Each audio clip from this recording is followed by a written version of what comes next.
full moon. So we are now in the full moon party in Kopanghan. As you can see, it's about to get sunset and a lot of people are already gathering to go here. And thousands of tourists are coming here to travel very far island just to come here every full moon. So the prices of like hostels are times 10, times 3, I'm not sure, around, basta most probably more than times 3. And yeah, there's a lot of tourists. It's mostly tourists, like 95% tourists, no locals I can see here now. But the sand is very nice, it's very soft.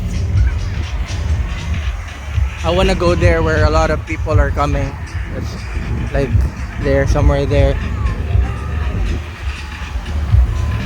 And it's legit full moon by. I was about a while ago I was about to hesitate not to come here, but then I realized there's a lot of people really coming here, and yeah, that's why I wanna visit. And it's my first time here as well.